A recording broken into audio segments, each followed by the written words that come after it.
Et si on prenait quelques secondes pour se demander chacun, dans l'imaginaire de nos cœurs, à quoi ressemble le paradis, ce jardin d'Éden qui nous est promis, cette création originelle exempte de la corruption, du péché, de tout ce qui fait du mal.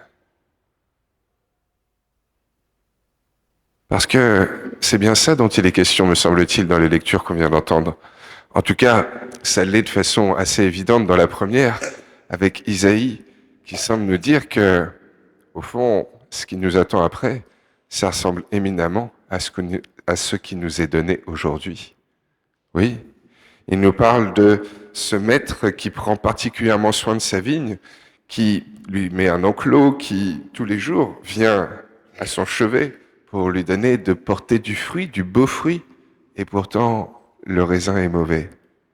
C'est pas la faute de celui qui s'est donné tous les moyens pour que ce soit bien, non. Et sûrement que pour nous c'est un peu pareil aujourd'hui. La création qui nous entoure, elle a tout pour être notre royaume de Dieu pour aujourd'hui. Je ne sais pas si celui qui nous attend demain sera vraiment mieux. Et me semble-t-il, on n'aime pas que le Seigneur nous emmène vers là. Mais je crois que ce dimanche, il nous fait un peu la morale. Et à travers cet évangile, cette parabole des vignerons criminels, est-ce qu'il ne nous invite pas à réfléchir sur notre cas à nous aujourd'hui, notamment à l'égard de la création? C'est bizarre cet évangile. Il nous parle donc de personnes qui exploitent un lieu sans vraiment se soucier des conséquences et de ce qu'ils vont devoir payer. Donc c'est sûr qu'on pourrait voir une certaine analogie avec notre société d'aujourd'hui.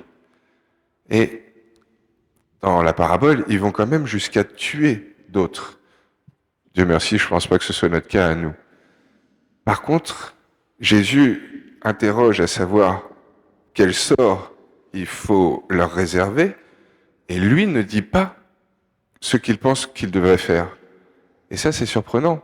On nous dit, mais en fait, ce sont les anciens et les scribes qui sont là face à Jésus, qui donnent cette réponse, qu'il faut les faire périr misérablement parce qu'ils sont misérables. Mais Jésus, lui, ne nous donne pas la réponse qu'on attendrait sur le sort à réserver à ces personnes. Lui, Jésus, il nous dit quoi? Il nous dit que la pierre qui a été rejetée par les bâtisseurs est devenue la pierre d'angle, que c'est ça l'œuvre du Seigneur, la merveille sous nos yeux, et que la vigne nous sera retirée pour être remise à des gens qui sauront lui faire porter du fruit. C'est étrange. Il ne revient pas sur le fait qu'ils aient tué d'autres, et on a l'impression que lui, pas de sanction, juste, il va laisser la vigne à d'autres qui sauront lui faire porter du fruit. Et comme s'il décentrait la réflexion pour dire, voyez la pierre qui a été laissée de côté là, c'est devenu la pierre d'angle, la pierre la plus importante. Comme s'il voulait nous remettre sur l'insignifiant, j'en fais quelque chose de sublime. Voyez ce que vous rejetez là, ce qui est tout petit, ce qui n'a pas de valeur à vos yeux, pas de prix. Eh bien moi, je vais en faire quelque chose de ressuscité. Elle est bizarre, sa réflexion à Jésus. Parce que nous, on voudrait qu'il nous dise quoi faire face à ces vignerons qui ne prennent pas forcément bien soin de la vigne et encore moins des gens qui viennent récupérer le fruit prévu dans le contrat initial. Et lui, non. Il ne leur tient pas grief du fait qu'ils aient tué d'autres.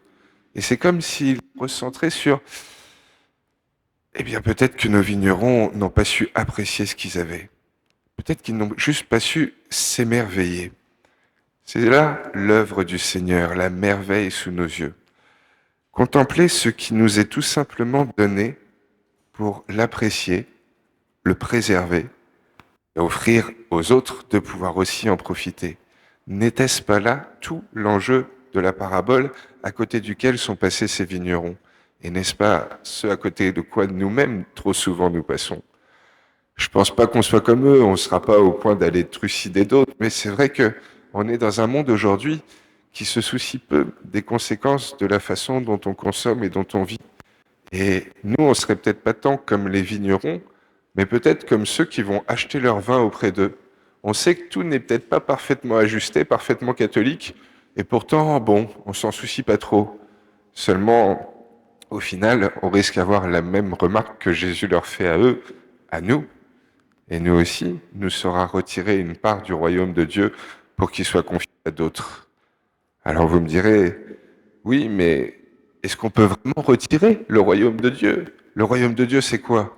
C'est l'amour de Dieu par excellence. L'amour de Dieu en acte. Est-ce qu'on peut le retirer? Je ne sais pas. Par contre, je crois qu'on peut vraiment passer à côté. Et si on porte des regrets parce qu'on se dit qu'on aurait pu mieux faire, ô combien on va passer à côté à cause de notre rancune, de nos regrets. Et ça me faisait penser à une anecdote de saison, de fin de l'été, début de l'automne, quand on était petit avec mes parents. Il y a quelque chose que mon papa adorait, c'était partir à la chasse aux champignons. Et donc, des dimanches après-midi, on allait là vers la forêt de Dourdan. Et pour le coup, moi, j'adorais qu'on aille là-bas, mais pas pour la chasse aux champignons, mais pour m'amuser avec un bâton à chasser les arbres, à faire un genre de tortue ninja ou d'agence touriste, enfin, les clichés de l'époque quand on a 10-12 ans, hein, il y a déjà quelques temps.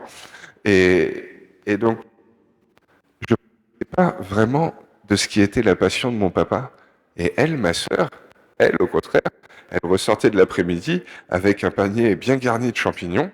Et elle avait profité de tout ce que mon père voulait lui transmettre, de sa passion, de ce qu'il avait dans le cœur.